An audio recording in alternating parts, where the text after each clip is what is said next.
My question is about photography as artifact versus photography as historical document.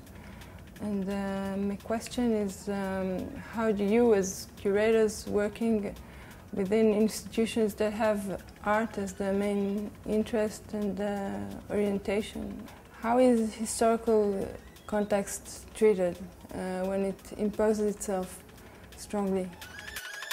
I wanted to ask if there is such a thing as a bad photograph, or is it only a bad context or not interesting enough context?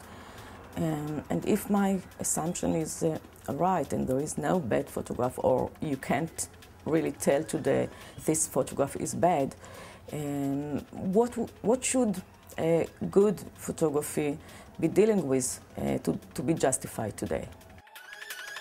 There may be no such thing as a bad photograph, but I'll tell you there are an awful lot of very boring ones. The first question about context is, of course, a very relevant question, and it's something that we should all keep in mind all the time. We should, first of all, should remember that some overwhelming percentage of the objects that are in museums were not made to be in museums. They were made to do other things. And the museum, therefore, absolutely inevitably changes your potential experience of that object by the very fact of making it possible for you to have that experience. This is not pernicious, it's not evil, but it is because otherwise you're not going to see the thing. So but it's worth remembering that museums are aren't very old. You know, they came into being when you killed the king, and so the people owned the pictures of the king, and then actually it was convenient, you also owned the palace of the king, so the palace of the king became the place where all the people could go and look at the king's pictures. That was only, a little more than 200 years ago. So I think that's very important, because most photographs that we care about looking at were actually not made to be on the walls of museums. So, of course they get changed. But it doesn't mean that it's bad for the museum to put the picture on the wall so that somebody can see it. Because for one thing, if you see the picture and you get interested in it, then there are all kinds of other ways you can learn about that thing. And so if the experience of the museum doesn't answer every possible question that could come up in the mind of every possible viewer, I think that's fine. I think if it provokes a viewer to go and say, well, I'm going to go learn about that, then I think that's good. Of course, the judgments about, there is no such thing as an immutable judgment about artistic quality. But it doesn't mean you can escape the question. The question is there all the time, what you're going to spend your time experiencing and what you're going to try to share with other people. And however you put it, whether you say interesting, engaging, whatever it is, as opposed to good or bad, you're making choices about what to look at and what not, and what to think about and what not to look at. And the fact that there is no such thing as absolute judgments of quality doesn't mean that you can't engage that question, because you're engaging it with other people.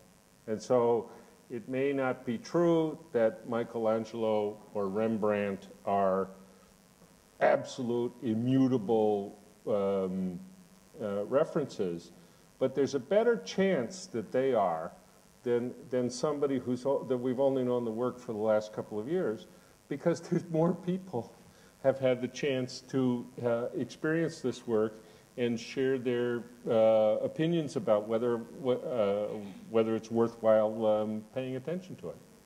From my experience, which is different from the one of Peter, because Peter is working with a collection. He has a huge collection, enormous collection of photography. And Jeu de Paume has not collection. Jeu de Paume is in our center. So that means that we are working with the ephemeral. We are working with projects that are having a kind of beginning and end, and we are not keeping, we are not collecting.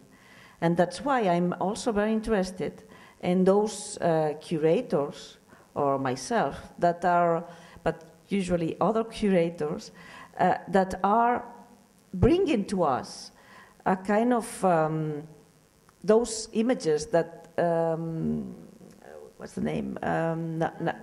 Naomi said that are artifacts. Those images that are documents, that I agree with Peter, they were not done to be hung on the wall. I think that most of the pictures of 19th century, beginning of the 20th century, they were not made by being hanging on the wall. This is something that we have invented on the 50s, 60s, 70s, 70s, 80s, 90s, and go on. And now, of course, there are a lot of artists that are doing photographs just in order to hang them on the wall. But this is another question. I am interested on those images that are completely artifacts, that are documents, that are archives, and that putting together in a kind of sense, they give meaning to the representation, different ways of the representation of the wall. This is also very interesting, and that's why sometimes we see those exhibitions on archives that we find a lot of worrying images, as you said, but at the same time, those worrying images are trying to map. They are making a kind of mapping of the way that we represent, or we have represent, the society and the cultural and political implications. So I'm interested on those images. And the other question, I remember when I was starting with photography, that I don't remember the name of the book and the title, but I was reading a kind of list of how you can say when a picture is good or not good. This is something that on the 70s and 80s, I think that was very clear in a way, because it was the moment where museums start collecting. I know that MoMA was starting collecting on the 40s, but nevertheless, market was important, was having a kind of impulsion. Nowadays, I think that we cannot say what is good or what is bad. It depends always of the context. I'm always saying that for me, a good photography is an image that mixes poetry and meaning. If those things are together, this image, for me, it's good.